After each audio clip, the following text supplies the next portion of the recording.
দেড় যুগ পর বিএনপির ভারপ্রাপ্ত চেয়ারম্যান তারেক রহমান তিনি বিএনপির কেন্দ্রীয় কার্যালয় নয়াপল্টনে আসছেন। সেই লক্ষ্যে চারপাশে নেতাকর্মীদের যেই সর্বউপস্থিতি সেটি আপনাদের দেখানোর চেষ্টা করছি। এই মুহূর্তে যেই গাড়িবহরটি আসছেন সেটি বিএনপির ভারপ্রাপ্ত চেয়ারম্যান তারেক রহমানের। তিনি দীর্ঘ 17 বছর পর গত 25শে ডিসেম্বর দেশে ফিরেছেন। গতকাল বিএনপির গুলশান চেয়ারপারসন কার্যালয়ে গিয়েছেন বিএনপির ভারপ্রাপ্ত চেয়ারম্যান তারেক রহমান, এবং আজকে এই মুহূর্তে বিএনপির ভারপ্রাপ্ত চেয়ারম্যান তারেক রহমান বিএনপির যে কেন্দ্রীয় কার্যালয় নয়াপল্টন রয়েছে সেখানে এসেছেন। সেই চিত্রটি আপনাদের দেখানোর চেষ্টা করছি।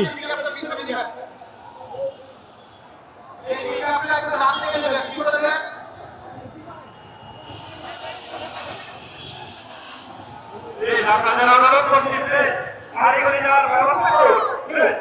এখানে সামনে যারা দাঁড়িয়ে আছেন এই ভাই আপনি সরাতে পারেন। ভাই এই ভাইকে এখানে বলি আপনারা সরে পড়ে দেখুন।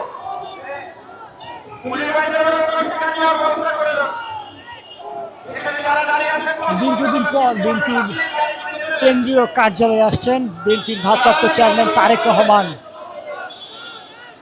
এবং চারপাশে নেতাকর্মীদের যে উপস্থিতি সেটি আপনাদের দেখানোর চেষ্টা করছি।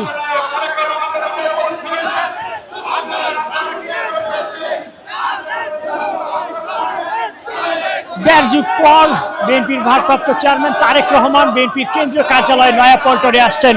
সেই লক্ষ্যে নেতাকর্মীদের যে উপস্থিতি সেটিও লক্ষ্য করা যাচ্ছে, এবং এই মুহূর্তে গাড়িবহর এসে পৌঁছেছে বিএনপির কেন্দ্রীয় কার্যালয় নয়াপল্টনে।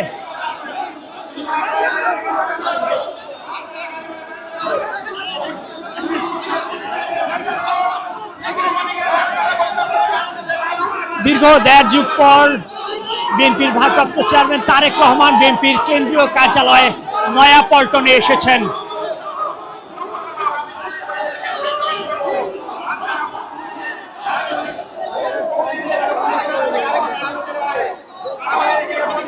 নয়াপল্টনের কেন্দ্রীয় কার্যালয়ের চারপাশে বিএনপির নেতাকর্মীদের সর্বউপস্থিতি লক্ষ্য করা যাচ্ছে। দীর্ঘদিন পর বিএনপির ভারপ্রাপ্ত চেয়ারম্যান তারেক রহমান তিনি আজকে বিএনপির এই কার্যালয়ে এসেছেন। সেটি ঘিরেই বেশ আগে থেকে বিএনপির নেতাকর্মীরা এখানে উপস্থিত হয়েছেন, এবং এই মুহূর্তে চারপাশে বিএনপির নেতাকর্মীদের সর্বউপস্থিতি লক্ষ্য করা যাচ্ছে, এবং আইন শৃঙ্খলা রক্ষাকারী বাহিনীর কড়া নিরাপত্তার মধ্যে দিয়ে নয়াপল্টনে এসে পৌঁছেছেন বিএনপির ভারপ্রাপ্ত চেয়ারম্যান তারেক রহমান।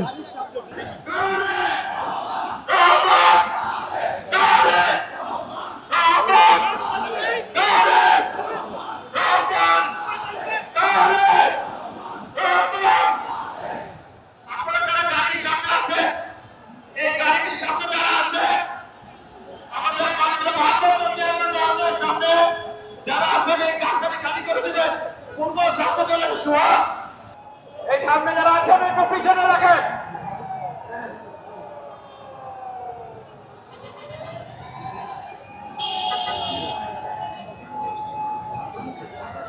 একটু জায়গা করে দেন।